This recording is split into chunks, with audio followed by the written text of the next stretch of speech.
ఓం సల్లక్షణ సమారంభాం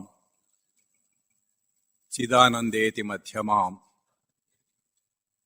అస్మదాచార్య పర్యంతాం వందే గురుపరంపరాం. ఓం శ్రీ గురుదేవాయ నమః.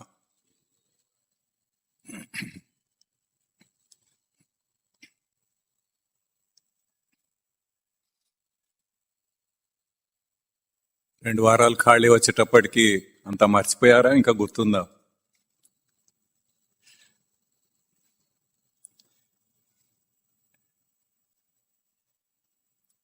కొద్దిగా ఓవరాల్గా కొద్దిగా చెప్పుకొని ముందుకెళ్దాం. మొట్టమొదట మనం బాహ్య దృష్టి అంటే ఏంటి, అంతర్దృష్టి అంటే ఏంటి అన్నది తెలుసుకున్నాము. మన నిజ జీవితంలో మనం రోజువారీ జీవితంలో గడిపేదంతా, జీవించేదంతా బాహ్య దృష్టి అని, దానికి ఆపోజిట్గా అంతర్దృష్టిగా లోకి వెళ్తే తన నిజ స్వరూపాన్ని తెలుసుకుంటాడని తెలుసుకున్నాము.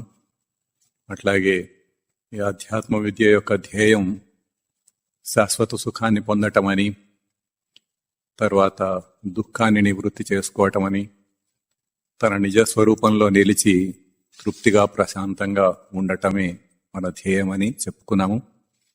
అంతర్దృష్టిలో లోపల ఏమేమున్నాయో, భౌతికమైనవి, అభౌతికమైనవి, సచ్చిదానందంలో నుండి అన్నీ కూడా వివరంగా తెలుసుకున్నాము. ఆ చార్ట్ ప్రకారం ఉనికి లక్షణం దగ్గర మొదలుపెట్టి చివరి దాకా కూడా అన్ని వివరంగా తెలుసుకున్నాం. ఆ తర్వాత దానికి అడ్డు వచ్చి ప్రస్తుతం మనం నిజస్వరూపంలో ఉండకుండా ఏదైతే మనం భావిస్తున్నామో స్వరూపమని, దాని ప్రవృత్తి అని తెలుసుకున్నాము. ఆ ప్రవృత్తియే తన స్వరూపంగా భావిస్తూ జీవిస్తున్నాడు ఈ జీవుడు. అది 3 గుణాలు కలిసి త్రిగుణాత్మక ప్రవృత్తి అని, సత్వ రజ తమో గుణములని, వాటి కొన్ని లక్షణాలు తెలుసుకున్నాము. ఆ లక్షణాలతోటి ఉన్న స్వరూపాన్నే జీవుడని, తర్వాత అనేక మన దైనందిన జీవితంలో వచ్చే అనేకమైన విషయాలు, ఏవేవి మనం గొప్ప అనుకుంటున్నామో, ఏది ధ్యేయంగా పెట్టుకొని బతుకుతున్నామో, అటువంటి అనేక అభౌతిక అంశములు, భౌతికమైన అంశములు, వాటి గురించి తెలుసుకొని మొదటి రోజు చెప్పుకున్న ఆ అంశములని, వాటన్నిటికీ కూడా ఈ సచ్చిదానంద స్మృతియే ఆధారమని, దాన్నే తప్పుగా అన్వయించుకొని అట్లా మనం ఈ బాహ్య దృష్టితోటి జీవిస్తున్నామని తెలుసుకున్నాము. ఆ తర్వాత దేహాత్మభావం, దేహమే నేను అనే భావం ఎట్లా వస్తుంది, ఏమిటి అన్నది, జీవాత్మభావంలో ఈ అనేకమైన అంశాలని జీవుడుగా ఎట్లా భావించి జీవిస్తున్నాడు అన్నది తెలుసుకున్నాము. ఆ తర్వాత ఇంకా అసలు ప్రీతి అనేది, కోరిక ఎట్లా వస్తున్నది అనేది తెలుసుకున్నాము. కోరిక అనేది ఈ త్రిగుణాత్మక ప్రవృత్తి వల్ల, విషయ వాసనలు, త్రిగుణాత్మక ప్రవృత్తిని యాటిట్యూడ్ అంటారు ఇంగ్లీష్లో, విషయ వాసనలు టెండెన్సీస్ అంటారు. ఆ టెండెన్సీస్ తోటి వచ్చే ప్రేరేపణలతోటి కోరికలు వస్తూ ఉంటాయని, ఆ కోరికలని దాన్ని పొందటానికి, దాన్ని ఏదైతే కోరుతున్నామో దాన్ని పొందటానికి చేసే కర్మలు, ఆ తర్వాత ఆ కర్మ సఫలమై ఒకవేళ దాన్ని పొందితే దానివల్ల వచ్చే అనుభూతి, ఆ ఆనందం, తాత్కాలికమైన ఆనందం, దాన్ని భోగించటము, దాంతో మళ్ళీ విషయవాసనలు మళ్ళీ దృఢం కావటము, అదే సైక్లిక్గా మళ్ళీ అట్లా తిరుగుతూ ఉండటం అనేది, ఆ భోగించటం దగ్గర ఆ అనుభూతి మనం లేక తీసేస్తే అప్పుడు ఆ విషయ వాసనలు తగ్గుతూ వస్తాయని తెలుసుకున్నాము. లేదా కోరికల దగ్గర కూడా మనం నిగ్రహించుకొని తగ్గించుకోవచ్చు, ఎట్లయినా చేయవచ్చును. ఆ రకంగా ఆ ప్రవృత్తిని నివృత్తి చేస్తే గాని తన నిజ స్వరూపంలోకి వెళ్ళలేడని తెలుసుకున్నాము. ఇంకా అసలు ప్రీతి అనేది ఎట్లా వస్తున్నది, బయట వస్తువుల్లో బాగుంది బాగాలేదు అన్నవి ఏమీ బయట లేవు, అవన్నీ మనలోనే ఉన్నాయి. మనలో ఉన్న ప్రవృత్తిని ఆధారంగానే మనం కొన్ని వస్తువులని ఇవి బాగున్నాయని, ఇవి బాగాలేవని, ఇవి నాకు ఇష్టమని, అవి నాకు ఇష్టం లేదని, ఇవి ద్వేషమని ఇట్లా మనం అనుకుంటున్నదమే తప్ప ఆ వస్తువులో దేంట్లోనూ కూడా ఒక ప్రీతి అనేది, ఇష్టం అనేది, అనిష్టం అనేది లేదు. అట్లా ఉండేటట్లయితే అందరికీ అది ప్రీతిగా ఉండాలి, లేకపోతే కొన్ని వస్తువులు అందరికీ ద్వేషించేటట్లుగా ఉండాలి. అట్లా లేదు, ఒక్కొక్కళ్ళకి ఒక్కొక్కలాగా ఉంటున్నాయి. అట్లాగే నిరంతరంగా ఉండాలి, నిరంతరంగా కూడా ఉండటం లేదు. మనం కొంతసేపు అది బాగుంటుంది, అది కాసేపటికి ఇంకా అదే ప్రయోగిస్తూ ఉంటే అది బాగులేదంటాం. ఒక పదార్థం ఏదో తింటూ ఉంటాం బాగుందని, 4-5 తినేటప్పటికి దాంట్లో ఆ ప్రీతి తగ్గిపోతూ ఉంటుంది, కాసేపటికి విరాగం వచ్చేస్తుంది. ఆ రకంగా ఆ వస్తువులో నిరంతరం ప్రీతి అనేది లేదు, దాంట్లో బాగున్నది అనేది లేదు అని తెలుసుకున్నాము. ఆ తర్వాత సాధన ఎట్లా చేయాలి అన్న అంశంలో సాధన చతుష్టయం అని శాస్త్రోక్తంగా మామూలుగా మనం చెప్తారు. దానికన్నా ముందు అసలు సాధన అంటే ఆత్మ ప్రశంస, అనాత్మ ఖండన అని 2 భాగాలుగా ఉంటుందని తెలుసుకున్నాము. ఆత్మ ప్రశంస అంటే తన నిజస్వరూపమైన ఆత్మ సచ్చిదానంద స్మృతి, దానిని మనం అది తన నిజస్వరూపం, దాన్ని ప్రశంసించటం, దాన్ని గొప్పగా చూడటం, దాన్ని సత్కరించటం, అదే నేను అని ఎరుకలో ఉంచుకోవటం ఎల్లప్పుడూ. ఈ ప్రవృత్తిని ఏదైతే మనం తెలియకుండానే ఒక ప్రవృత్తిని పట్టుకొని ఇది నా పర్సనాలిటీ అని, ఇది నేను అని అనుకుంటున్నామో అది కాదు, నిజమైన స్వరూపం అది అని ఎల్లప్పుడూ గుర్తుపెట్టుకోవటం ఆత్మ ప్రశంస.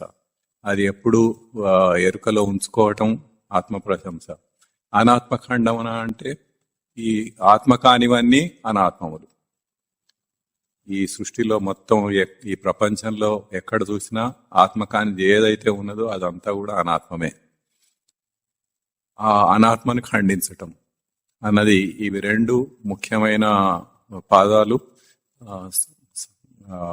సాధన చేయటానికి. ఆ తర్వాత ఇంకా కొన్ని అంశాలు మనం తెలుసుకున్నాము. స్వచ్ఛంగా ఉండటం అనేది, అహంకారం లేకుండా తనను సరిగ్గా గుర్తించుకోవటం, ఇట్లా కొన్ని విషయాలు, అందరినీ సచ్చిదానంద స్మృతిగా చూడటం, తాను ఏదైతే తన నిజ స్వరూపం ఏదైతే సచ్చిదానంద స్మృతియో అందరి స్వరూపం కూడా అదే కనుక అందరూ సమానమే, అందరినీ సమానంగా గౌరవించటం, అందరినీ తనలాగానే చూసుకోవటం, ఈ విధంగా ప్రవర్తించాలి అన్నది తెలుసుకున్నాము. అట్లాగే ఇట్లాంటి కొన్ని విషయాలు తెలుసుకొని ఆ తర్వాత శాస్త్రోక్తంగా ఏదైతే సాధన చతుష్టయ సంపద అని చెప్తారో, అంటే 4 అంశాలతో కూడిన సాధన అన్నది, అది అన్ని శాస్త్రాల్లో ఏ శాస్త్రానికైనా కానీ ప్రీ రిక్విజిట్ క్వాలిఫికేషన్. మొట్టమొదట మనకు ఉండాల్సింది ఏంటంటే సాధన చతుష్టయ సంపద. మనం ఇవన్నీ తెలుసుకొని సాధన చతుష్టయ సంపద తెలుసుకుంటున్నాం, ఎందుకంటే మనకి ఇది బాగా ఇట్లా అయితే బాగా అర్థమవుతుంది అని. కానీ మామూలుగా శాస్త్రాల్లో చెప్పేది ఏంటంటే ముందు సాధన చతుష్టయ సంపద మొదలుపెట్టి కొంత దాన్ని అభ్యాసం చేసి, దాన్ని అంటే ప్రాక్టీస్ చేసి, అప్పుడు నువ్వు ఏ శాస్త్రమైనా చదవటానికి అర్హుడవు అని. అప్పటిదాకా నువ్వు శాస్త్రాలు చదవటానికి నీకు అర్హతే లేదు అన్నది. అట్లా కాకుండా మనం ఓవరాల్ గా ఒక కాన్సెప్ట్, అసలు ఈ అధ్యాత్మ విద్య యొక్క కాన్సెప్ట్ అంటే ఏమిటి అన్నది మనం తెలుసుకొని దాని నుంచి అట్లా అప్పుడు ఈ సాధన ఎట్లా చేయాలి అని తెలుసుకుంటున్నాము. ఈ రకంగా అయితే బాగా అర్థమవుతుంది అన్న ఉద్దేశంతో అట్లా ఏర్పాటు చేయటం జరిగింది. ఇప్పుడు ఆ సాధన చతుష్టయ సంపదలో 4 అంశాలు ఉన్నాయి. ఒకటి నిత్యానిత్య వస్తు వివేకము, ఇహాముత్ర ఫల భోగ విరాగము, సమాధి షట్క సంపత్తి, ముముక్షుత్వం. ఈ 4 అంశాలు. దాంట్లో మొట్టమొదటిదైన నిత్యానిత్య వస్తు వివేకము గత ప్రవచనంలో చెప్పుకున్నాము. ఏది నిత్యము, ఏది అనిత్యం అన్నది. ఏది శాశ్వతమైనది, నిత్యం అంటే శాశ్వతమైనది, పర్మనెంట్. అనిత్యం అంటే శాశ్వతం కానిది, టెంపరీ, తాత్కాలికమైనది. అట్లా మనకి తెలిసిన అనేక వస్తువులని, వాటిని అది నిత్యమా కాదా, అది నిత్యమా అనిత్యమా, అది శాశ్వతమా తాత్కాలికమా, ఇట్లా విచారణ చేసి చూసుకున్నాము. ఏ వస్తువు కూడా నిత్యమైనది లేదు అన్నది అర్థం చేసుకున్నాము.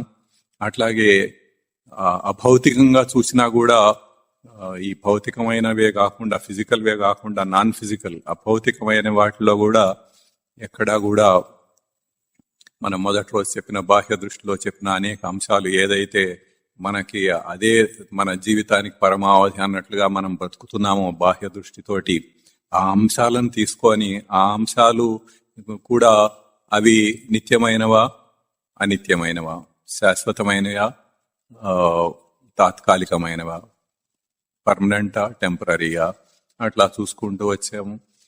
అట్లా అనేక అంశాలు. అందులో చదువు కూడా ఒకటి. చదువు గురించి కూడా చెప్పుకున్నాము.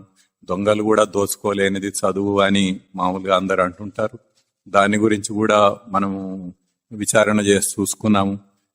అటువంటి చదువు కూడా ఒక వయసు పెరుగుతున్నా కొద్దీ మతిమరుపు వచ్చేస్తుంది. కొన్నాళ్ళు వాడకపోతే అది మర్చిపోతాము.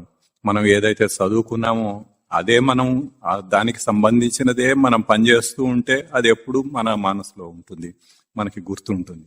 అది కాకుండా వేరే ఫీల్డ్ లో పనిచేస్తూ పోయామంటే కొంతకాలం దీని గురించి అసలు పట్టించుకోకపోతే అది నెమ్మదిగా ఫేడ్ అవుట్ అయిపోతుంది, మళ్ళీ మనకు గుర్తుండదు. అట్లే ఎంత అదే ఫీల్డ్ లో చేసి అంతా చేసినా గానీ వయసు ఎక్కువ అవుతున్నా కొద్దీ మతిమరుపు వచ్చేస్తూ ఉంటుంది. క్రమంగా అన్ని ఫేడ్ అవుతూ పోతూ ఉంటాయి. ఒకవేళ అట్లా కూడా కాకుండా ఇంకా చాలా మంచి మెమరీ ఉండి అట్లాగే ఉంచుకొని చివరి దాకా దేహం వదిలి వెళ్ళిన దాకా కూడా దాంట్లోనే ఉంటే అప్పటికి కూడా మళ్ళీ నానా యాతనలు పడి చివరికి మళ్ళీ ఇంకో దేహాన్ని తెచ్చుకున్న తర్వాత మళ్ళీ ఎల్కేజీలోనో ఇంకా నర్సరీనో ఏదో అక్కడి నుంచి మళ్ళీ మొదలు పెట్టాల్సిందే తప్ప ఈ జన్మలో మనం చదువుకున్న డిగ్రీలు కానీ, పోస్ట్ గ్రాడ్యుయేషన్లు కానీ, పిహెచ్డీలు కానీ, ఎంత గొప్పవి చేసుకున్నా కానీ, ఎంత గొప్ప గొప్ప ఎక్విప్మెంట్ మనం కనిపెట్టినా గానీ, ఎంతో అనుభవాన్ని సంపాదించినా గానీ అవన్నీ ఆ చదువులన్నీ కూడా మనకి మళ్ళీ వచ్చే జన్మకి అవి ఉండవు. మళ్ళీ మొదటి నుంచి నర్సరీ నుంచి మళ్ళీ మొదలు పెట్టాల్సిందే. ఆ రకంగా అది కూడా శాశ్వతమైనది కాదు.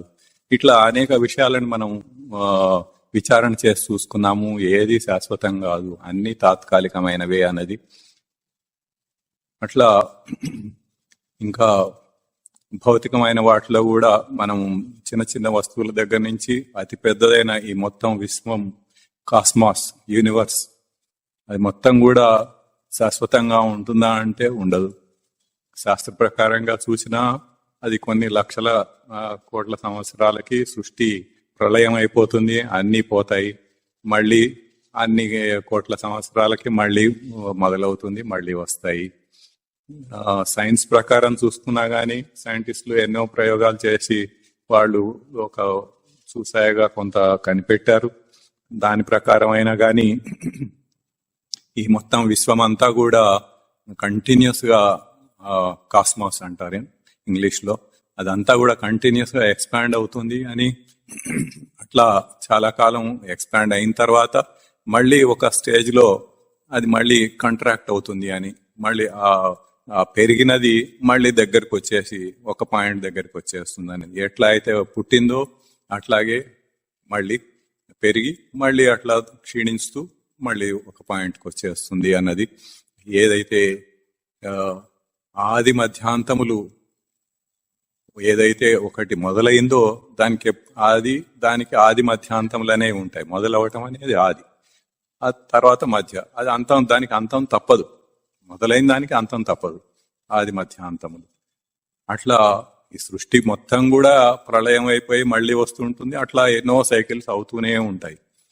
కానీ ఏదైతే మన ఈ ఉనికి ఉండుట అన్న నిజస్వరూపం ఏదైతే ఉన్నదో, సచ్చిదానంద స్మృతి ఏదైతే ఉన్నదో, వాటికి ఆది లేదు, మధ్య లేదు, అంతము లేదు. అవి ఎల్లప్పుడూ ఉండేవే. కనుక అదొక్కటే శాశ్వతమైనది.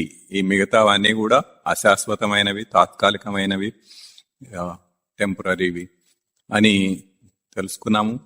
కనుక మనం చేయవలసిన కర్తవ్యం ఏమిటంటే ఈ అశాశ్వతమైన వాటి మీద, వాటి గురించి వెంపర్లాట వదిలేసి, వాటి కోసమే జీవితాన్ని అర్పించటం అనేది వదిలేసి, శాశ్వతమైన దాన్ని పట్టుకుంటే మనం కావాలనుకున్న, మనం ఏదైతే ధ్యేయంగా తీసుకొని మనం కావాలనుకున్నామో శాశ్వత సుఖం, ఆ శాశ్వత సుఖము లభిస్తుంది అప్పుడు అన్నది ఆ విధంగా తెలుసుకున్నాము. దానికోసమే ప్రయత్నం చేయాలి. మనం జీవితం అంతా దానికే అర్పించాలి గాని అశాశ్వతమైన వాటి గురించి ఎందుకు జీవితం అంతా వృధా చేసుకోవటం? ఇట్లా ఎంతకాలం చేసినా గాని చర్విత చర్వణంగా అన్నట్టు మళ్ళీ మళ్ళీ అదే అదే అదే అదే చేస్తూ ఉంటాము, తెలుసుకుంటాము, మళ్ళీ చస్తూ ఉంటాము, మళ్ళీ పుడుతూ ఉంటాము, మళ్ళీ అదే చేస్తూ ఉంటాము.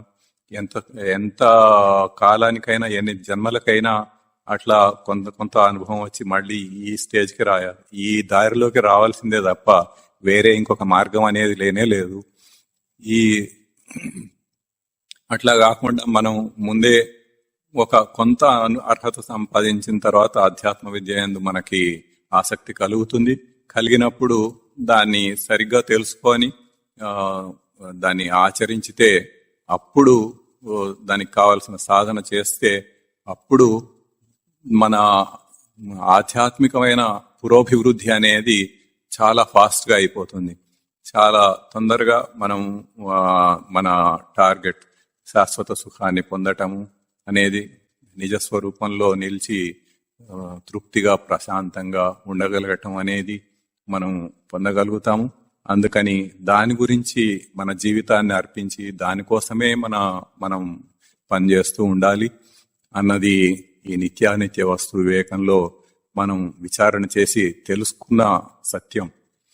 ఇప్పుడు దాని తర్వాత అంశం ఇహ ఆముత్ర ఫలభోగ విరాగము. అంటే ఇహ ఆముత్ర ఫల భోగ విరాగం.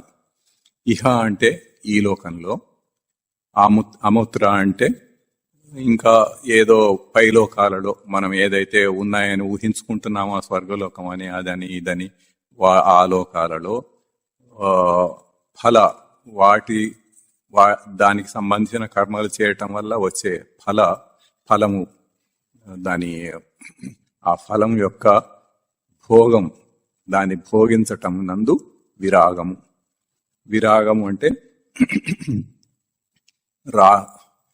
రాగము అంటే ప్రీతి, ఇష్టమైనది. అది ఇంతకుముందు మనం చూసుకున్నాము, దాని గురించి వివరంగా తెలుసుకున్నాము. విగత రాగము అంటే రాగము ప్రీతి కానిది, ఇష్టం కానిది, ఇష్టం లేకపోవటం, ఆ భావాన్ని వైరాగ్యం అని అంటారు. అంటే మనం చేసే కర్మల వల్ల వచ్చే ఏదైతే ఫలం ఉందో దాన్ని భోగించటం యందు వైరాగ్యం. అంటే ఇప్పుడు ఈ లోకంలో మనం ఏదో కొన్ని పొందాలని అనుకుంటూ ఎంతో ప్రయత్నం చేస్తూ ఉంటున్నాం.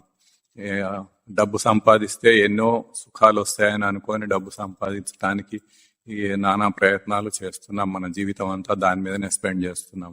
ఇంకా ఎన్నో విషయాలు, ఇది చేస్తే నేను గొప్పవాడిని అవుతాను, అది చేస్తే నన్ను అందరూ గొప్పగా అనుకుంటారని, అదని ఇదని రకరకాలుగా, అది చేస్తే సుఖం వస్తుంది, ఇది చేస్తే సుఖం వస్తుందని ఎన్నో విషయాలలో మనం ప్రవర్తిస్తూ వాటి కోసం చాలా కష్టపడి కూడా వాటిని పొందటానికి ప్రయత్నం చేస్తూ వస్తున్నాం. ఆ రకంగా ఇదంతా కూడా ఆ కర్మలను ఇందాకనే చెప్పుకున్నాము. మనము ప్రవృత్తి విషయవాసనల నుంచి ఎట్లాగైతే మళ్ళీ విషయవాసనలే జనరేట్ అవుతాయని, అది సఫలమైనా గాని మళ్ళీ దాంతో విషయవాసనే వస్తుంది. అది ఇంకా కొంతకాలం అట్లాగే గడిస్తే మళ్ళీ ప్రవృత్తిగా మారుతుంది.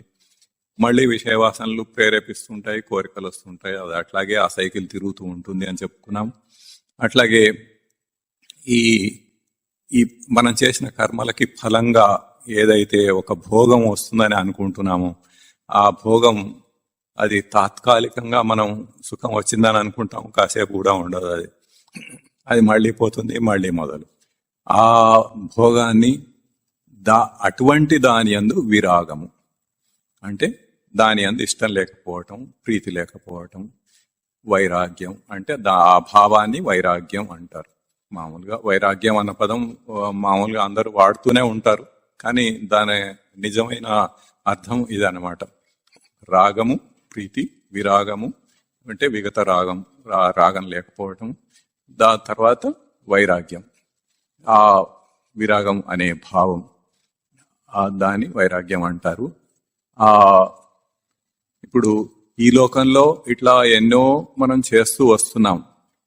ఎన్ని ప్రయత్నాలు చేసి సుఖాలు పొందాలని ప్రయత్నించినా అవన్నీ తాత్కాలికంగానే వస్తున్నాయి, పోతున్నాయి, కానీ ఎక్కడ కూడా శాశ్వత సుఖం అనేది మనకి రావటం లేదు. అట్లాగే ఇప్పుడు పరలోకాల్లో ఇంకా పైలోకాలు, స్వర్గాది లోకాలు, స్వర్గలోకం కానీ అట్లాంటివన్నీ ఏదో ఉన్నాయని, వాటి కోసం మనం ఏదో చేస్తే ఇక్కడి నుంచి సరాసరి స్వర్గానికి వెళ్ళిపోయి అక్కడ చాలా అనుభవించవచ్చని మనం అనుకుంటూ ఉంటాం. దానికోసం ఎన్నో యాగాలు, యజ్ఞాలు ఇట్లాంటివన్నీ ఏదో చేసేస్తూ ఉంటారు. అయితే వాటి గురించి కూడా మనం ఇదివరకు చెప్పుకున్నాము. ఇవన్నీ ఎందుకున్నాయంటే చిత్తస్య శుద్ధయే నతు వస్తూపలబ్ధయే అని. చిత్తశుద్ధిర్ విచారేణ అంటే ఇవన్నీ కూడా కేవలం చిత్తశుద్ధి కోసమే ఉన్నాయి, కానీ దానివల్ల ఏదో వస్తువులు మనకు వస్తాయనో లేకపోతే నిజ ఆత్మతత్వం మనకి దానివల్ల తెలుస్తుందనో కాదు. అట్లా తెలియదు. అటువంటి వస్తువులేవి మనకి రావు. ప్రసిద్ధార్థంగా వస్తువులు వస్తాయని అనుకొని పూజలు, వ్రతాలు చేస్తుంటాము. దాని గురించి కూడా మనం ఇంతకుముందు వివరంగా చెప్పుకున్నాము. ఒక కొబ్బరికాయ కొట్టి ఎన్నో కావాలని అనుకుంటూ ఉంటాడు. ధన కనక వస్తు వాహనాలు, ఆరోగ్యాలు అన్నీ ఒక కొబ్బరికాయకే రావాలని అనుకుంటాడు. అవన్నీ కేవలం హాస్యాస్పదమైన విషయాలే తప్ప అది జరిగేది కాదు. కాకపోతే అక్కడ కేవలం చిత్తశుద్ధి కోసం చేయాలి. చిత్తశుద్ధి అంటే అనుష్ఠానంగా, అంటే దానికి ఒక యజ్ఞమైనా, యాగమైనా, ఒక వ్రతమైనా, పూజ అయినా, ఏదైనా కానీ అది చేయాలంటే దానికి ఒక విధానం అనేది ఉంటుంది.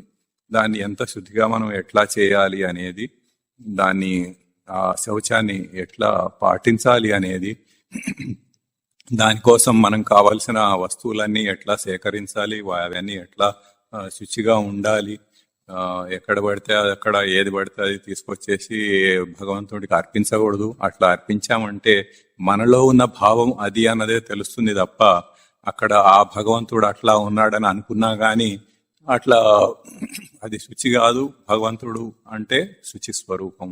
మనం ఉనికియే పరమాత్మ అని చెప్పుకున్నాం మొట్టమొదటి.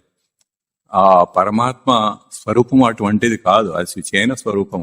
అట్లాగే ఈ ద్రవ్యాలన్నీ కూడా శుచిగా ఉండటము. మనం ఏదైనా ఒక నైవేద్యం వండి పెట్టాలంటే దానికి ఎంత శుచిగా అన్ని ఏర్పాటు చేసుకొని మనం ఎటువంటి భావంతో, ఎటువంటి భౌతికమైన మన వస్త్రధారణ కానీ ఇంకా అవన్నీ ఎట్లా శుచిగా ఉండాలి అనేది, ఇవన్నీ ఎట్లా మెయింటైన్ చేస్తాము, ఎట్లా చేస్తాము అనేది అదే ముఖ్యం. కానీ దాన్ని అనుష్ఠానం అంటారు. ఆ అనుష్ఠానంతో మనం చేయటమే ముఖ్యం. అదే మనకు ఫలంగా వస్తుంది.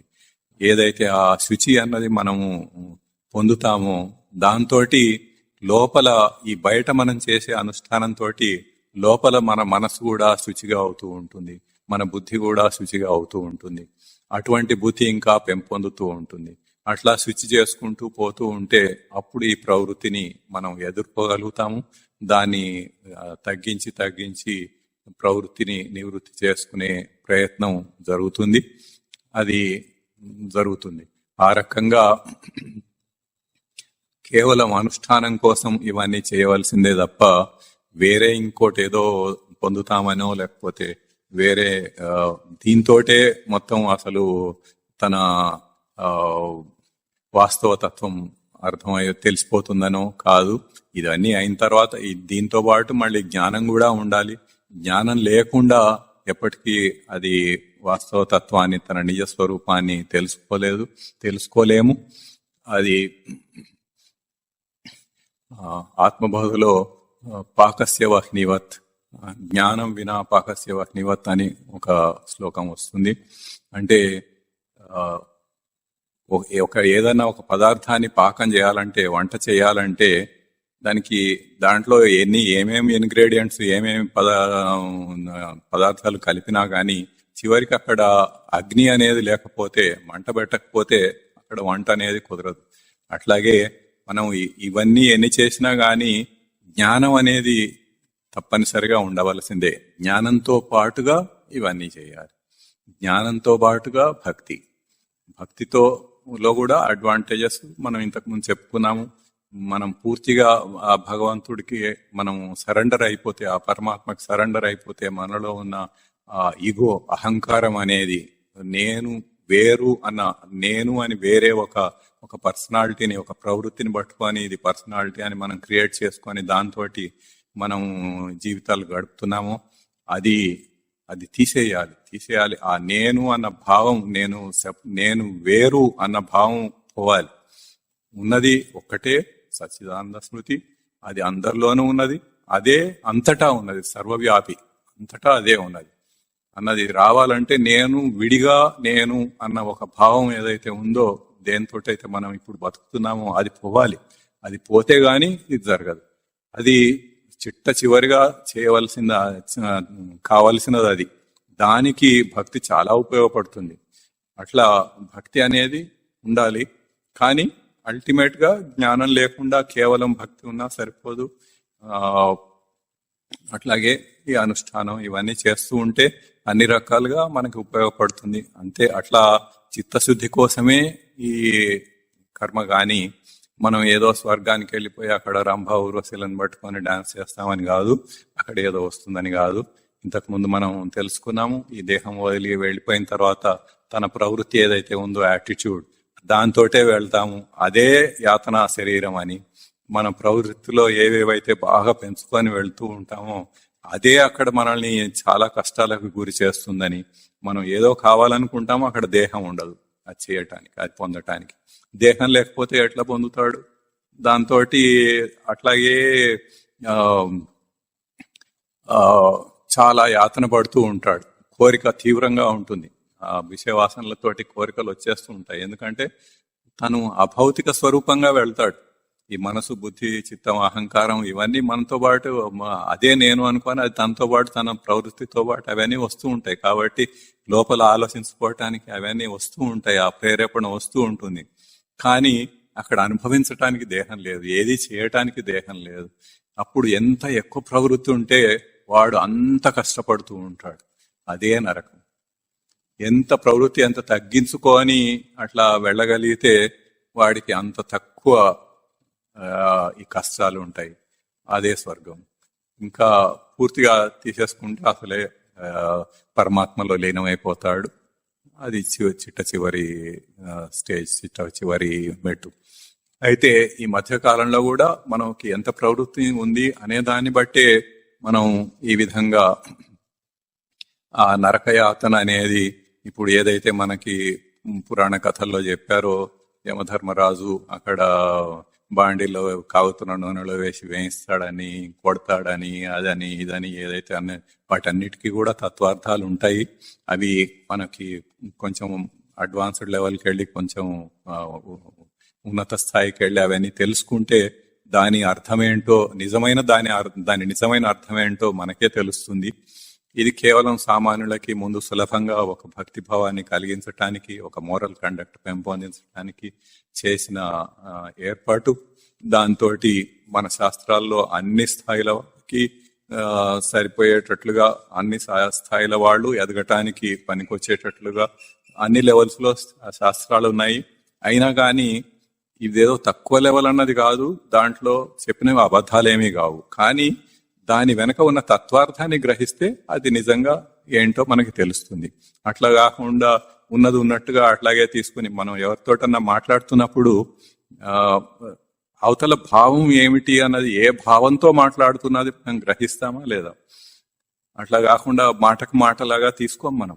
అట్లా తీసుకోకుండా అవతల వాడు ఏ ఉద్దేశంతో మాట్లాడుతున్నాడు అన్నది మనం తెలుసుకుంటూనే ఉంటాం. మనకి చాలా సులభంగా తెలిసిపోతూ ఉంటుంది అవతల వాడు ఏ ఉద్దేశంతో ఇట్లా ప్రవర్తిస్తున్నాడు, ఏ ఉద్దేశంతో ఇటువంటి మాటలు మాట్లాడుతున్నాడు అన్నది.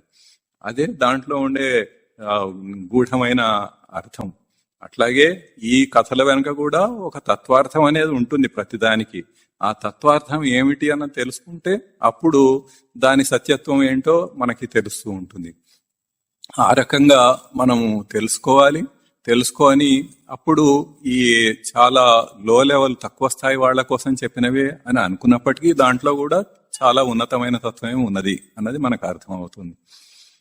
ఈ రకంగా అవన్నీ తెలుసుకొని అట్లా అక్కడ ఎక్కడో స్వర్గం ఉందని నరకం ఉందని కాకుండా మనం ఇదని సరిగ్గా తెలుసుకొని దానికి తగినట్లుగా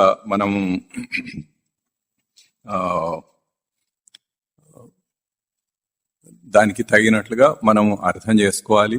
ఆ రకంగా ఇహ ఆముత్ర ఫల భోగ విరాగం అంటే ఇహలోకంలోని భోగాలు, పరలోకంలోని ఆముత్ర అంటే ఇతర లోకాల్లో ఇంకా ఏదైతే ఉన్నాయని అనుకుంటున్నామో ఆ లోకాల్లోని భోగాలు, వాటి యందు విరాగం అంటే ప్రీతి లేకుండా పోవటము. వాటి యందు కోరికలు పెట్టుకొని మనం అదేదో పొందుతాము అని అనుకొని ప్రయత్నం చేస్తూ ఉండటం కాకుండా మనం ఏది చేసినా గానీ మన చిత్తశుద్ధి కోసం, మన ప్రవృత్తిని నివృత్తి చేసుకోవటం కోసం, దానికోసం చేస్తూ ఉండాలి. మన ఆత్మతత్వాన్ని తెలుసుకొని దాని అందే అదే ఎరుకలో పెట్టుకొని దాని అందే నివసిస్తున్నట్లుగా ప్రవర్తించటం అన్నది ముఖ్యమైన విషయం. ఆత్మ ప్రశంస అని చెప్పుకున్నాం. అట్లా చేయాల్సి, అది అట్లా చేస్తూ ఉంటేనే మనం ఆధ్యాత్మికంగా వృద్ధి పొందుతాము. వృద్ధి పొంది మన ధ్యేయం ఏదైతే ఉందో దాన్ని సాధించగలుగుతాము. ఇప్పుడు ఈ విరాగంలో ఒకటి అంశం ఏదంటే మామూలుగా ఇంగ్లీష్లో డిటాచ్మెంట్ అంటారు. అటాచ్మెంట్ అంటే ఏదైనా ఒక వస్తువుని ఇది దాన్ని గట్టిగా పట్టుకొని కూర్చోవటం, ఇది నాది, వీళ్ళు నా వాళ్ళు అని ఇట్లా ప్రతిదానికి తన ఉనికిని దానికిచ్చి అది తనది అని అనుకోవటం. దానికి ఏమన్నా అయితే అంటే అదే తన ఉనికిగా భావించి దాని సచ్చిదానంద లక్షణాలన్నిటినీ మనం ఇంతకుముందు ఒకసారి చేసి చూసుకున్నాము అనేక విషయాల్లో. అది దానికి తన ఉనికినిచ్చి దాని అందే తనకు ఉనికి ఉన్నట్లు. ఇప్పుడు ఉదాహరణకి ధనం తీసుకుంటే ధనమునందే తన ఉనికి ఉన్నట్టు అని అనుకోని అట్లా దాన్నే యాక్టివేట్ చేసుకొని అదే చైతన్యంగా తీసుకొని అదే ప్రకాశిస్తోంది అని దాని అందే నివసించటము. అట్లా దాంతో పోల్చియే విచారణ చేసుకోవటము, అదే ఎప్పుడూ ఎరుకలో పెట్టుకొని ప్రవర్తిస్తూ ఉండటము. చివరికి ఎంత చేసినా గానీ అక్కడ సమృద్ధి మాత్రం కాదు. నువ్వు ఏదైతే ఆనందం అనుకున్నావో అది పొందలేవు. అక్కడ పూర్ణత్వం అనేది రాదు. అప్పుడు మళ్ళీ ఇంకో ప్రయత్నం, ఇంకో దాని మీద ప్రయత్నం అట్లా చేస్తూ ఉంటామన్నది. మనం సచ్చిదానంద లక్షణాలనే తప్పుగా అన్వయం చేసుకొని ఇవన్నీ చేస్తూ ఉంటామన్నది ఇంతకు ముందు మనం తెలుసుకున్నాము. అది అట్లా ఆ అటాచ్మెంట్ అనేది ఎప్పుడైతే పెట్టుకుంటాడో, ఇప్పుడు ధనం మీద అటాచ్మెంట్ ఉంది అంటే అది క్షీణించిందంటే, అది తగ్గిపోయింది అంటే దాంతో ఒక వర్రీ, యాంగ్జైటీ, ఒక టెన్షన్ వచ్చేస్తూ ఉంటుంది. దాంతో చాలా చికాకు పడుతూ ఉంటాడు. మళ్ళీ ఎట్లా పొందాలని తీవ్రంగా ఆలోచిస్తూ ఉంటాడు, ఎన్నో చేస్తూ ఉంటాడు. అట్లాగే ఏ వస్తువు అయినా కానీ ఫలానాది, ఈ వస్తువు నాది అని అనుకున్నాడు అంటే ఆ నాది అనేది అది శాశ్వతం కాదు. అది ఇంతకుముందు నిత్యానిత్య వస్తు వివేకంలో మనం చూసుకున్నాము. అది శాశ్వతం కాదు, అది అన్ని కూడా తాత్కాలికమైనవే, టెంపరీవే అని. దాన్ని పట్టుకొని ఇది నాది అని కూర్చున్నప్పుడు తన ఉనికిని అక్కడ పెట్టి అదే తన ఉనికి అన్నట్టుగా ప్రవర్తిస్తే అప్పుడు దానికి ఏదైనా కానీ తనకు బాధ. వీళ్ళు నా వాళ్ళు అనుకుంటే ఆ నా వాళ్ళు అనుకున్న వాళ్ళకి ఏదైనా కానీ తనకే బాధ, తనకే అది అయినట్టుగా బాధపడతారు. వాళ్ళకి కాలుకి నొప్పి వచ్చినా వేలుకి నొప్పి వచ్చినా తనకే వచ్చినట్టుగా బాధపడటం, అది అటాచ్మెంట్. అట్లా కాకుండా డిటాచ్మెంట్ అంటే అది నేను అని అనుకోకపోవటం, అది నాది అని అనుకోకపోవటం, అట్లా ఉండి కూడా తన కర్తవ్యాన్ని తను నిర్వహించవచ్చు, దానికి ఏమీ అడ్డం రాదు. ఒక భర్త ఉన్నాడంటే, ఒక ఇంటికి పెద్ద ఉన్నాడంటే ఇంటికి పెద్దగానే వ్యవహరించవచ్చు, అందరి పట్ల దయ కరుణతోటి అందరితోటి మామూలుగానే ఉంటూ ఉండవచ్చు. అయితే లోపల భావం ఏదైతే ఉందో ఆ భావం ముఖ్యం. ఇప్పుడు నేనేదో వైరాగ్యం పొందాను, ఇప్పుడు నేను ఇవన్నీ వదిలేస్తాను అని చెప్పి వాళ్ళందరినీ బయటికి తోసేయటమో ఆ వస్తువులని పారేయటమో కాదు. అది ఎంత మాత్రం దానితో సంబంధం లేని విషయం. మనం ఇంతకు ముందు ఒక చిన్న కథ చెప్పుకున్నాం. ఒక సాధువు హిమాలయాస్కి పోయి పెద్ద తపస్సు చేసి వచ్చే దారిలోనే అడ్డదిడ్డంగా ట్రాఫిక్ లో అడ్డం వస్తుంటే చాలా చికాకు పడిపోతాడు, కోపం వస్తుంది, అవతల వాడిని తిట్టేస్తాడు అని. అట్లా ఎవరు లేకుండా ఎక్కడో కూర్చొని ఏదో చేశామని అనుకోవటం కాదు. మనం ఇప్పుడు ఏ పరిస్థితుల్లో అయితే ఎవరెవరితోటి కలిసి ఎట్లా బ్రతుకుతున్నామో, ఏ పనులు చేస్తున్నామో, ఏ ఉద్యోగంలో ఏమేం చేస్తున్నామో, ఇవన్నీ కూడా చేస్తూనే మనం లోపల ఆ డిటాచ్మెంట్ అన్న భావంతో, అంటే నా నిజస్వరూపం ఇది కాదు, ఇది నాది కాదు, నా నిజస్వరూపం సచ్చిదానంద స్మృతియే, కాన్షియస్నెస్సే నా నిజస్వరూపం అని ఎల్లప్పుడూ గుర్తించుకొని తన ఎరుకలో పెట్టుకొని ఆ భావంతో ఉండి చేస్తూ ఉంటే అప్పుడు ఆటోమేటిక్ గా ఈ అవతల అదేదో నాది అనుకున్నది అది కొంచెం క్షీణిస్తేనో, అది పాడైపోతేనో బాధపడటం, నా వాళ్ళు అనుకున్న వాళ్ళకి ఏదైనా అయింది అంటే బాధపడిపోవటం, అదంతా జరగదు లోపల. కాకపోతే ఏదైనా అయింది అంటే మనం ఇంతకు ముందు ఎట్లాగైతే డాక్టర్ దగ్గర తీసుకెళ్లి చూపించటము, హాస్పిటల్కి వెళ్ళటము, అట్లాంటివన్నీ ఇప్పుడు కూడా చేస్తూనే ఉంటాం. ఇంతకు ముందు ఏం చేశామో అట్లాగే చేస్తూ ఉంటాం. అయితే ఆ అటాచ్మెంట్ అనేది అక్కడ ఉండదు, అక్కడ డిటాచ్మెంట్ అనమాట.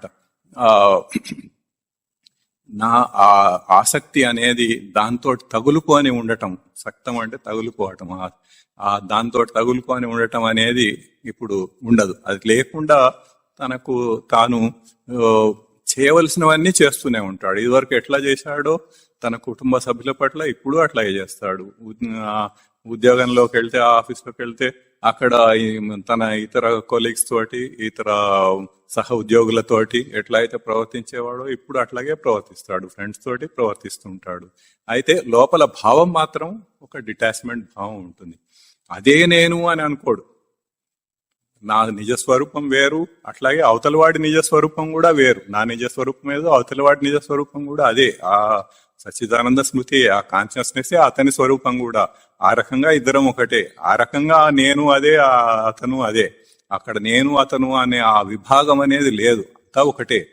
అది ఎరకలో పెట్టుకొని ప్రవర్తిస్తూ ఉండటం, అది ఎరకలో పెట్టుకొని ఏ పనైనా చేస్తూ ఉండటం అనేది అక్కడ నిజంగా తను చేయవలసినది.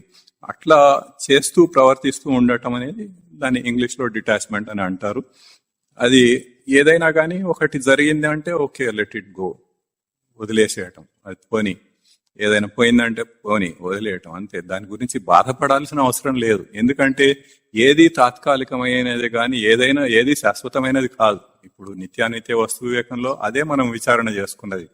అన్ని తాత్కాలికమైనవే, ఏది పర్మనెంట్ది శాశ్వతమైనది లేనే లేదు. అటువంటి అప్పుడు ఆ తాత్కాలికమైనది ఉంటే ఏంటి, పోతే ఏంటి? అది పోతే ఇంకోటి వస్తుంది, ఇంకోటి పోతే ఇంకోటి వస్తుంది. ఇప్పుడు జీవితంలో ఇప్పటిదాకా ఎన్ని విషయాలు గడవలేదు, ఎన్నింటిని నావి అని అనుకోలేదు. ఇది ఉంటేనే నేను బతుకుతాను అని ఎన్ని అనుకున్నవి అవన్నీ పోతే మనం మాత్రం ఉన్నాము, అవి మాత్రం పోతూనే ఉన్నాయి. అట్లాగే అది అట్లా తరచి చూసుకోవటం.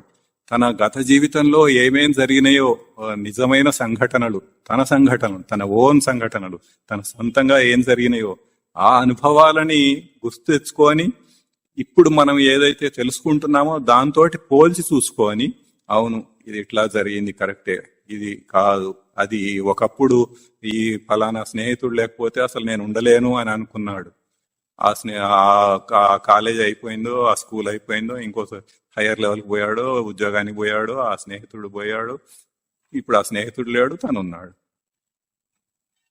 ఒక ఈవెన్ కుటుంబ సభ్యులైనా కానీ ఈ భార్య లేకపోతే నేను ఉండలేను అని అన్న లెవెల్లో ఉంటాడు. కానీ ఏ యాక్సిడెంట్లోనో ఏదో అయిపోతే ఏం చేస్తాడు? ఉంటాడు, తనేం పోడు కదా. అట్లాగే ఈ భర్త లేకపోతే నేను ఉండలేను అని అనుకుంటారు స్త్రీలు. కానీ ఏ యాక్సిడెంట్లోనో ఇంకేదో అయ్యే ఆ భర్త పోతే ఏం చేస్తాడు? ఏదో ఒక రోగం వచ్చో అట్లా ఉంటారు. అట్లా ఉన్న వాళ్ళని ఎంతమందిని చూడటం లేదు మనం. అయితే బాధపడుతూ చేయటమా, బాధ లేకుండా చేయటమా అన్నదే అక్కడ తేడా. అది అక్కడ వైరాగ్యం అనేది, అక్కడ ఆ డిటాచ్మెంట్ అనేది అక్కడ వస్తుంది. అంతేగాని అటువంటి ఎన్నో సంఘటనలు మనకి జరిగినవి కావచ్చు, మనకి తెలిసిన వాళ్ళకి ఇతరులకు జరిగిన సంఘటనలు కావచ్చు, ఫ్రెండ్స్ కావచ్చు, ఎవరివైనా కావచ్చు, ఆ సంఘటనను మనం విశ్లేషించి చూసుకోవచ్చు, మనం విచారణ చేసి చూసుకోవచ్చు. అట్లా చూసుకొని దానివల్ల ఏది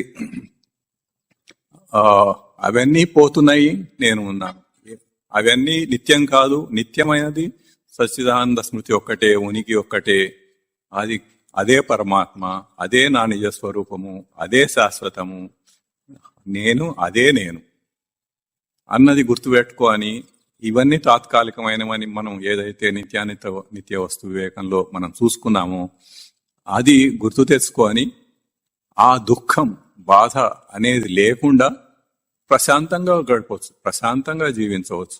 తన ఆధ్యాత్మిక పురోభివృద్ధి కోసం ప్రయత్నం చేసుకుంటూ జీవితాన్ని మొత్తం దానికోసమే ఉపయోగించి చేసుకోవచ్చు. అట్లా జీవించటం అనేదే ఈ విరాగంతో జీవించటం అనేది, అదే వైరాగ్యం. అంతేగాని మనం ఫిజికల్ గా బయట ఏమీ తేడా తెలియదు. ఒక జ్ఞానికి ఒక సామాన్యుడికి కూడా పక్కన వెళ్తుంటే మామూలుగానే ఉంటారు చూడడానికి, వీళ్ళు చేసినట్టుగానే ఏదో పనులు చేస్తూ ఉంటాడు అతను కూడా. కానీ లోపల భావం ఏదైతే ఉన్నదో అక్కడ తేడా వస్తుంది. ఎక్కడైతే నీకు దుఃఖం, బాధ అనేది నీకు కలుగుతున్నాయో అది అక్కడ కలగదు. అట్లా కలగకుండా ప్రశాంతంగా అట్లా ఉండగలుగుతాడు.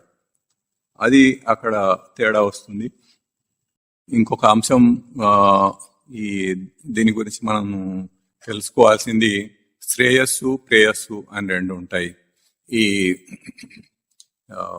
కఠోపనిషత్తులో బోధ మొదలు పెట్టడమే ఈ శ్లోకంతో మొదలు పెడతారు. శ్రేయస్సు ప్రేయస్సు గురించి చెప్తారు. దాంట్లో ఏది మనకు శ్రేయస్సు, ఏది ప్రేయస్సు అంటే, శ్రేయస్సు అంటే మామూలుగా అర్థం అవుతుంది అందరికీ, మనకి హితవు కలిగించేది, మనకు కావాల్సినది. ప్రేయస్సు అంటే ప్రీతిని కలిగించేది. అయితే లోకంలో దీన్ని చాలా తప్పుగా భావిస్తూ ఉంటారు. శ్రేయస్సు అంటే ఏదో 4 డబ్బులు సంపాదించేది శ్రేయస్సు అని అనుకుంటారు. ఓ ఇల్లు కట్టుకుంటే అది శ్రేయస్సు అని అనుకుంటారు. అట్లా లౌకికంగా మనకు శాశ్వతం కానివి, తాత్కాలికమైనవి ఏవైతే మనం గొప్ప అని అనుకుంటున్నామో, ఏది చేస్తే మనం కృతకృత్యులం అయిపోయామని అనుకుంటామో, ఏదో పెళ్లి చేసుకున్నాడు, పిల్లల్ని కన్నాడు, పిల్లలకు పెళ్లిళ్ళు చేసేసాడు, పిల్లల్ని చదివించాడు, వాళ్ళందరూ ఉద్యోగాలు సంపాదించుకున్నారు, పోయారు, ఇల్లు కట్టుకున్నాము, మన ఇంట్లో మనం ఉంటున్నాము, అయిపోయింది, నేను కృతకృత్యుడిని, ఈ జీవితానికి కావాల్సిందంతా నేను చేసేసాను, ఇంకేం చేయనక్కర్లేదు అనుకొని కూర్చుంటాడు. అయితే ఈ దుఃఖాలు, బాధలు రాకుండా ఉంటాయా? వస్తూనే ఉంటాయి. అవన్నీ వస్తూ ఉంటేగానే ఇవి చేస్తూనే ఉంటాడు. మళ్ళీ ఎక్కడ ఎవరికి ఏదైనా, దేనికి ఏదైనా, ఏది పోయినా ప్రతిదానికి బాధపడుతూనే ఉంటాడు, దుఃఖపడుతూనే ఉంటాడు. అట్లాగే ఇదే జీవితం, ఇట్లాగే బ్రతకాలి అని అనుకొని అట్లాగే బ్రతుకుతూ ఉంటాడు. అది కానీ ఇది శ్రేయస్సు అని అనుకుంటాడు. నేను అన్ని చేసేసాను, చాలా గొప్పవాడిని నేను, ఇంకా అంతా అయిపోయింది అన్నట్టుగా, ఇదే నాకు శ్రేయస్కరం అన్నట్టుగా అనుకుంటూ ఉంటాడు. కానీ శ్రేయస్సు అనేది అట్లా కాదు. తనకు పారమార్థికంగా తన ఉన్నతికి ఏదైతే కావాలో అది శ్రేయస్సు. దాన్ని పొందటానికి చేసే ప్రయత్నం శ్రేయస్సు. ఏదైతే మనం తన నిజస్వరూపం, సచ్చిదానంద స్మృతి, కాన్షియస్నెస్ అని చెప్పుకుంటున్నామో, దాంట్లో నిలవటానికి, దాన్ని గ్రహించి దాన్ని అర్థం చేసుకొని మనం ఆ ఎరుకతో జీవించటానికి మనం చేసే పనులన్నీ కూడా చేసే సాధనంతా కూడా అది శ్రేయస్సు. అట్లా కాకుండా లౌకికంగా మనం ఏదో తాత్కాలిక సుఖాలు పొందుతున్నాం అనుకోని టానికి చేసే పనులు అవన్నీ ప్రేయస్సు, ప్రీతిని కలిగించేవి. ఈవెన్ లౌకికంగా చేసే వాటిలో కూడా కొన్ని మనకి అక్కడికక్కడే అర్థమైపోతూ ఉంటాయి. అర్థం అయిపోతున్నా కానీ మనం మళ్ళీ చేస్తూనే ఉంటాం. ఇప్పుడు ఉదాహరణకి చాక్లెట్లు ఊరికే తింటూ ఉంటే అది మంచిది కాదు అని తెలుసు, అయినా కానీ పిల్లలు చాక్లెట్లు తింటూ ఉంటారు, వాళ్ళకి చాలా ఇష్టంగా ఉంటుంది, అది తింటూనే ఉంటారు. దాంట్లో కొన్ని హానికరమైన పదార్థాలు ఉంటాయి, పళ్ళు పాడవుతాయని మనకి తెలుసు, దాంతో కొన్ని రోగాలు వస్తాయని కూడా తెలుసు. ఈ మధ్య కాలంలో మఠంలో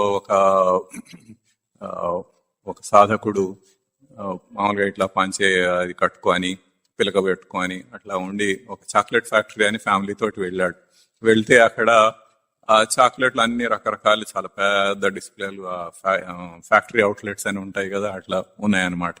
అయితే అది ఒక ముస్లిం నడిపిస్తున్నాడు. అతను ఈయన వేషం ఆకారం చూడగానే సరే మీరు తీసుకోకండి, ఇది మీకు మంచిది కాదు అని అతనే చెప్పేశాడు. ఎందుకు అని అంటే దాంట్లో ఆ చాక్లెట్స్ లో పంది కొవ్వుతోటి ఒక పదార్థం దాంట్లో ఉందట, అందుకని అది మంచిది కాదు, అది మీకు తగినది కాదు, మీరు తీసుకోకండి అని చెప్తున్నాడు. ఇట్లా ఎన్నో మనకు తెలియనివి ఎన్నో జరుగుతూ ఉంటాయి. దానివల్ల వాళ్ళు వ్యాపారం చేయటం కోసం, వాళ్ళ వ్యాపారాన్ని పెంచుకోవటం, డబ్బు సంపాదించుకోవటం కోసం ఎన్నో చేస్తుంటారు. అతను మంచివాడు కాబట్టి చెప్పాడు, అది ఇతని వేష భాషలను చూసి. అయితే అది మనకి శ్రేయస్సా ప్రేయస్సా అది క్లియర్ గా అర్థమవుతోంది. మనకి తాత్కాలికం, ఆ చాక్లెట్ తింటే వచ్చే ఆనందం అనేది చాలా తాత్కాలికం. వరుసగా ఒక పెద్ద డబ్బా చాక్లెట్ తీసుకొచ్చి తినమంటే తినగలుగుతాడు ఎవడన్నా? తినలేడు. కాస్త తినేటప్పటికి వెగట్ వచ్చేస్తుంది, అయిపోయింది, ఇంకా మళ్ళీ తీసుకెళ్లి ఫ్రిడ్జ్ లో పెట్టుకోవాల్సిందే. అది కుదరదు. అట్లాగే అది మరి తనకి ఇష్టమైంది అయితే అట్లా తింటూ ఉండగలగాలి కదా, ఉండలేడు. అది వదిలేయక తప్పదు. అది న్యాచురల్ గానే సృష్టిలోనే అది అట్లా రచింపబడి ఉన్నది. నువ్వు చేయలేవు ఆ పని. కావాలంటే అసలు ఏ ఇంద్రియంతోటైనా ఏ పనైనా కానీ కంటిన్యూస్ గా నువ్వు చేస్తూ ఉండలేవు. దాని కాసేపటికి అది విశ్రాంతి కావాలని అంటుంది వెంటనే. నువ్వు ఒక చేతితోటి ఒక పని చేస్తూ ఉన్నావంటే కాసేపటికి ఆ చేయి నాకు విశ్రాంతి కావాలని అంటుంది. ఒక కాలుతోటి కంటిన్యూస్ గా నడుస్తూ ఉన్నావంటే కాసేపటికి అది అలసిపోయి నాకు విశ్రాంతి కావాలని అంటుంది. అసలు మనకి మన దైనందిన జీవితంలో గాఢ నిద్ర అనేది ఒకటి ఏదైతే ఉన్నదో అక్కడే పూర్తిగా విశ్రాంతి దొరుకుతుంది. మనకి జాగ్రత్తలో అన్ని ఈ బయట పనులన్నీ చేస్తూ ఉంటాం. ఇదివరకు ఒకసారి చెప్పుకున్నాం. తర్వాత కళలు వచ్చినప్పుడు దేహం అంతా మంచం మీద పడుకొనే ఉంటుంది, ఏ పని చేయదు, కానీ కళలో అన్ని పనులు చేస్తున్నట్టుగా మనం ఊహించుకుంటూ ఉంటాం. ఎంతో మంది మన చుట్టూ ఉన్నట్టు వాళ్లతోటి వ్యవహారాలు చేస్తున్నట్టు, ఏదో తింటున్నట్టు, తాగుతున్నట్టు, ఇంకా ఏవేవో వ్యవహారాలు చేస్తున్నట్టు అన్ని కూడా మనం ఊహించుకుంటూ ఉంటాం. అదంతా కళ. అప్పుడు ఇంకా మనసు పనిచేస్తుంది. ఆ కళని సృష్టించేది మనసు. మొత్తం అన్ని పాత్రలు, ఆ కళలో ఉన్న పాత్రలన్నీ మనసే సృష్టించింది, దాంతోటే చేస్తున్నాం. అది కూడా లేకుండా గాఢ నిద్రలోకి వెళ్ళినప్పుడు మనసు కూడా పూర్తిగా విశ్రాంతి పొందుతుంది. ఈ రోజంతా మనము ఈ అనేక విషయాల్లో ఆలోచించి ఊహించి ఎంతో అలసిపోతూ ఉంటుంది మనసు. అసలు మనకి ఏదో సినిమాలు చూడటం ఇష్టం అనుకొని టీవీ పెట్టుకొని కంటిన్యూస్ చూస్తూ ఉంటే మనకి చూడగలుగుతామా? కాసేపటికి ఇంకా చాలు, ఆ టీవీ ఆపేసేయ అన్నట్టుగా అంటాడు. ఆ స్థితికి రాక తప్పదు. ఎందుకంటే ఏది కూడా అంత ప్రీతికరమైనది లేదు, అది మనం చేయలేము. అది మన ప్రవర్తనని మనం పరీక్షించి చూసుకుంటే, అనలైజ్ చేసి చూసుకుంటే మనకే అర్థమైపోతోంది అసలు అది చేయదగింది కాదు, చేయలేము అన్నది. ఇవన్నీ కూడా గాఢ నిద్రను కోరుకుంటాయి. ఏది లేకుండా, తినకుండా తాగకుండా అయినా ఉండగలుగుతాడు, కానీ గాఢ నిద్ర లేకుండా మనిషి బతకలేడు. అక్కడ ఆ కాసేపు విశ్రాంతి అనేది లభిస్తే మొత్తం అన్ని ఇంద్రియాలకి, దేహానికి, మనస్సుకి, బుద్ధికి అన్నిటికీ విశ్రాంతి లభిస్తేనే మళ్ళీ లేవగానే ఫ్రెష్ గా అన్ని ఉత్సాహంగా అన్ని పనులు చేయగలుగుతాడు. అది ఆ గాఢ నిద్ర నిజానికి తన నిజస్వరూపానికి కొంత దగ్గరగా ఉంటుంది. గాఢ నిద్ర అనేది అజ్ఞానంలో మనం చేస్తున్నాం, తెలియకుండా చేస్తున్నాము. అదే తెలిసి చేస్తే మన దైనందిన జీవితంలో మనం జాగ్రత్తలో కూడా అట్లా అది చేయగలిగితే ఆ ప్రశాంతత అనేది, ఆ తృప్తి అనేది ఉండగలిగితే అప్పుడు అదే తన నిజస్వరూపము, అదే తన ధ్యేయమైన శాశ్వత సుఖము, అదే తృప్తి ప్రశాంతత, అట్లా జీవించటం అనేది. అయితే అది లేకుండా ఎవరు కూడా చేయలేరు. ఇది కాకుండా ఇంకా మనము ఈ ప్రేయస్సు అనేది మామూలుగా మనము మన జీవితంలో ప్రవర్తించేవన్నీ కూడా ఈ తనం ప్రియమైనవి అని అనుకున్నవి. దీని గురించి ఎన్నో ఎగ్జాంపుల్స్ మనం చెప్పుకున్నాం ఇంతకు ముందు, ఇంకా చెప్పాల్సిన అవసరం లేదు, మీకు అర్థమయ్యే ఉంటుంది పాటికి.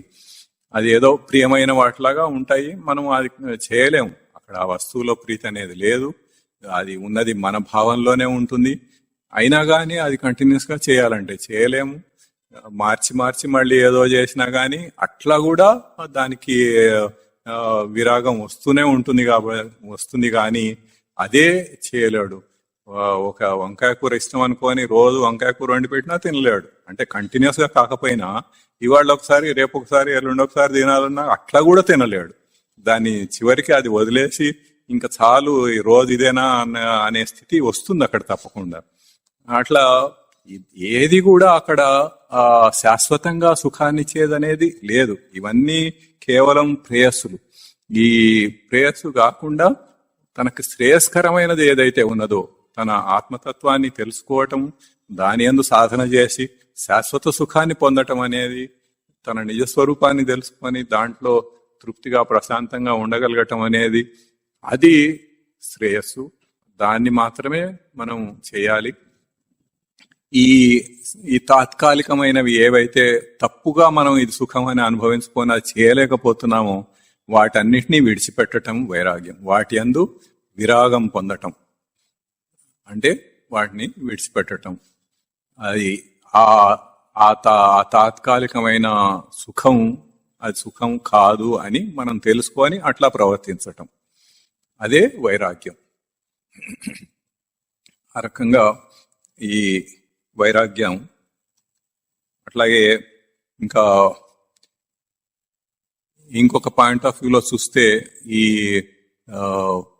వైరాగ్యం అనేది ఇష్టానికి ద్వేషానికి రెండిటికి కూడా అతీతంగా ఉండేది ఆ వైరాగ్యం అనేది. ఇప్పుడు ఇష్టం గురించి మనం ఆల్రెడీ తెలుసుకున్నాము, తాత్కాలిక సుఖాలు, తాత్కాలికంగా ఈ ఇష్టాలు ఇవన్నీ. అట్లాగే ఇది ఎంతైతే బంధమో, ఇది ఎట్లా అయితే విషయవాసనలు దృఢమవుతూ ప్రవృత్తిగా ఇంకా ప్రవృత్తి పెరుగుతూ పోతుందో, అట్లాగే దేన్నైనా ద్వేషిస్తున్నావు అంటే అది కూడా ఈక్వల్ గా అంతే పవర్ఫుల్. అట్లాగే అది కూడా తనకి విషయవాసనలను ప్రేరేపిస్తూ ఉంటుంది. వాసనలు దృఢమవుతాయి. దాన్ని చూడగానే నాకు ఇష్టం లేదు, ఫలానా మనిషి అంటే నాకు ఇష్టం లేదు, ఫలానా వస్తువు అంటే నాకు ఇష్టం లేదు, ఫలానా పదార్థం ఈ తిండి అంటే నాకు ఇష్టం లేదు, అది తినటం అంటే నాకు ఇష్టం లేదు. ఇట్లా దాని మీద భావాలు పెంచుకొని దాన్ని దృఢం చేసుకొని అది కూడా ఒక నెగటివ్ సైడ్ విషయవాసనలుగా అట్లా పెంచుకొని అది ప్రవృత్తిగా వృద్ధి పొందటం. ఆ రకంగా అది కూడా తన మోక్ష సాధనకు, తన సాధన కర్మకు అడ్డంకే. ఎందుకంటే అది చూడగానే నీకు బాధ వచ్చేస్తోంది, దుఃఖం వచ్చేస్తోంది. అట్లా రాకూడదు. ఎందుకు రావాలి? అది ఏది శాశ్వతమైనది కాదు, అన్నీ తాత్కాలికమైనవే. ఏ భావం కూడా నిలవదు. ఇవాళ బాగాలేదనుకున్నది రేపు బాగానే ఉంటుంది, ఇవాళ బాగుంది అనుకున్నది రేపు బాగుండదు. అట్లాంటివి ఎన్నో ఉదాహరణలు మన జీవితంలోనే మనం తరచు చూసుకుంటే మనకే అర్థమవుతాయి. ఆ రకంగా చూస్తే ఈ ద్వేషం అనేది కూడా ఉండకూడదు. ఈ రాగద్వేషాలకు అతీతంగా, అంటే అటు ప్రీతి లేదు, ఇటు ద్వేషము లేదు, అటు ఇష్టము లేదు, అనిష్టము లేదు. సృష్టిలో అన్ని పదార్థాలు ఉన్నాయి. జీవుడు అనేకమైనవి ఎన్నో క్రియేట్ చేసుకుంటూ ఉన్నాడు. దాంట్లో సామాన్యులు ఎన్నో చేస్తూ ఉంటారు. మనం వాళ్ళకంటే కొంచెం ఒక ఉన్నత స్థాయికి సాధనలో ఎదిగాము. వాస్తవానికి అందరూ సచ్చిదానంద స్మృతి స్వరూపులే, అందరి నిజ స్వరూపం అదే. అందరూ ఒకటే. కానీ వాళ్ళు ఆ సాధనలో వాళ్ళు వెనకబడి ఉన్నారు, మనం కొంచెం ముందుగా ఉన్నాము, మనం కొంచెం ఉన్నత స్థాయిలో ఉన్నాము, అంతే తేడా. గాని మనం అట్లా ఒకదాన్ని ద్వేషించాల్సిన అవసరం లేదు, ఒక మనిషిని ద్వేషించాల్సిన అవసరం లేదు. వాళ్ళలో కూడా ఉన్న సచ్చిదానంద స్మృతిని మనం ఎప్పుడైతే గ్రహించగలుగుతామో అప్పుడు ఎవరిని మనం ద్వేషించం. అందరూ సమానమే, అందరూ నేను లాంటి వాళ్లే, అందరిలో ఉన్నది అదే. కాబట్టి ద్వేషించాల్సిన అవసరం ఏముంది? ఏ పదార్థమైనా కూడా అంతే, ఏ వస్తువైనా కూడా అంతే. ఆ రకంగా ఎక్కడా కూడా ఒకటి ఇష్టమని, రాగమని, ద్వేషమని దాని ఉండకూడదు. ఉండకుండా దానికి అతీతంగా ఉండగలగటం అనేది తన నిజస్వరూపం. అది ఈ రకంగా విచారణ చేసుకొని దాన్ని ఆ విచారణతోటి చేయగలగటం అనేది తను చేయవలసిన సాధన. ఇది వైరాగ్యం. అట్లాగే ఇప్పుడు ఏదైతే మనం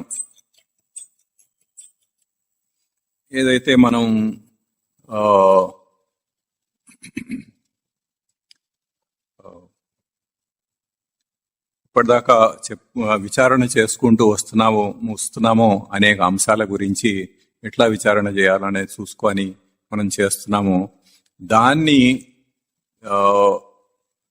ఆ విచారణతోటి మనం నిత్యానిత్య వస్తు వివేకంలో ఏదైతే తెలుసుకున్నామో దాన్ని జోడించి దాంతోటి ఈ వైరాగ్యం గురించి ఇప్పటిదాకా ఏదైతే చెప్పుకున్నామో ఇవన్నీ తెలుసుకొని ఆ జ్ఞానంతో, ఆ ఎరుకతోటి మనం ఇవన్నీ ఈ వైరాగ్యాన్ని పెంపొందించుకోవాలి.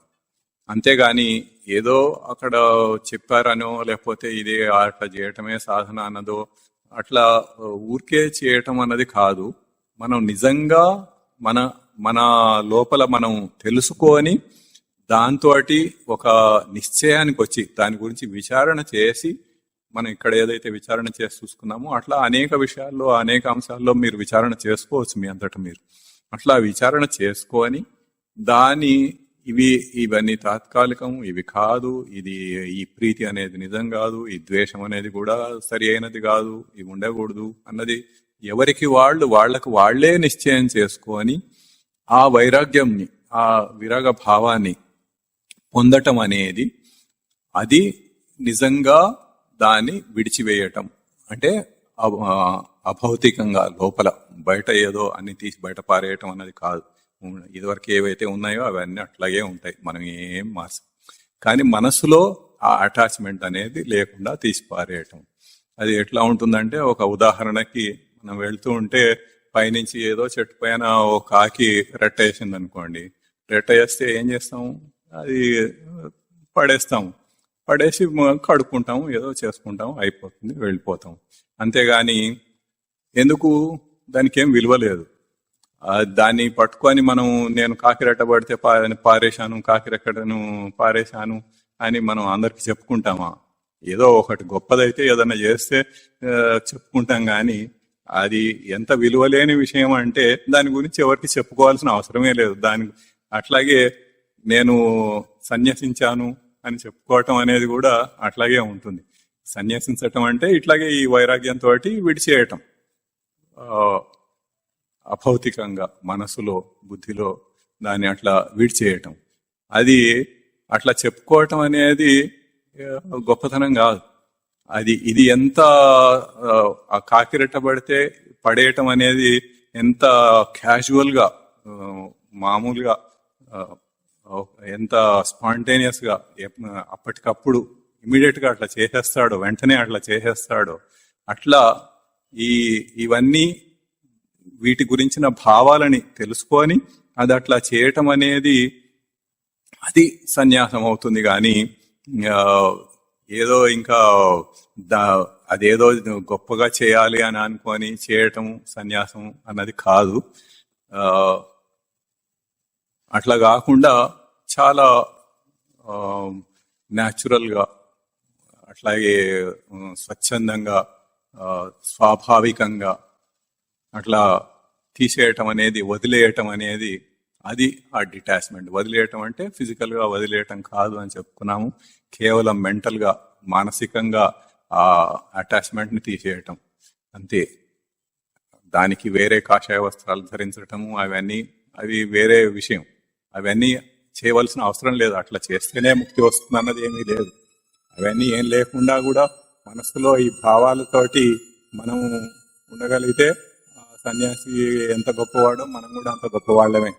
అట్లాగే చేయవచ్చు ఇది కూడా. అది ఆ రకంగా మనం విచారణతోటి తెలుసుకొని దీనికి విలువ లేదు అని ఒక కాకిరెట్టను తీసి పారేసినట్టుగా ఎట్లా పడేశామో అట్లాగే మన ఈ దైనందిన జీవితంలో ఏవైతే అనేక వస్తువులు వ్యక్తులు మనకి తారసపడుతున్నారో వాటన్నిటి యందు అటాచ్మెంట్ ని అట్లా తీసి పారేయటం అనేది అది సన్యసించటం, అది వైరాగ్యం, అది నిజమైన వైరాగ్యం. అట్లా ఆ నిశ్చయం అనేది మనకి కలిగి అది మానసికంగా మనం లోపల అది మనం చేసుకోగలగాలి. బయటికి మామూలుగానే ఉంటాం, అందరిలాగానే అన్ని పనులు చేసుకుంటూ ఉంటాం, అంతా ప్రవర్తిస్తూ ఉంటాం. కానీ లోపల ఆ బాధ దుఃఖం అనేది ఎక్కడ ఉండదు, ఆ అటాచ్మెంట్ అనేది ఉండదు. అది చేయవలసిన సాధన. ఇంకా కొన్ని విషయాలు మళ్ళీ వచ్చే వారం చెప్పుకుందాము. ఓం తత్సత్. ఓం గురుర్ బ్రహ్మ గురుర్ విష్ణు గురుర్ దేవో మహేశ్వర గురు సాక్షాత్ పరం బ్రహ్మ తస్మై శ్రీ గురవే నమః. ఓం శ్రీ గురు చరణారవిందాభ్యాం నమో నమః. ఓం శ్రీ గురు చరణారవిందయుగళం గృహీత్వా హస్తాభ్యాం శిరసి నయనే వక్షసి వహామి. ఓం తత్ సత్.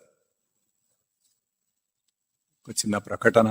అక్కడ టేబుల్స్ మీద దుఃఖాది సప్తకం అనే పుస్తకాలు పెట్టి ఉన్నాయి. అందరు తలా ఒకటి తీసుకెళ్ళండి, అది చదువుకోండి. కొన్ని విషయాలు ఇంతకుముందు ప్రవచనాల్లో చెప్పినవి ఉండవచ్చు, ఇంకా చాలా విషయాలు దాంట్లో ఉంటాయి. చాలా సులభమైన భాషలో అసలు మొట్టమొదట చదవవలసిన పుస్తకం అది.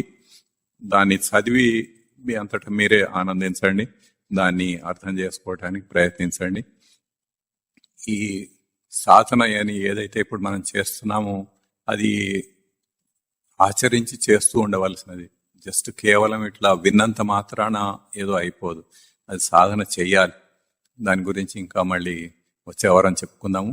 ప్రస్తుతానికి ఆ పుస్తకాలు తీసుకెళ్ళి చదువుకోండి. ఓం తత్సత్.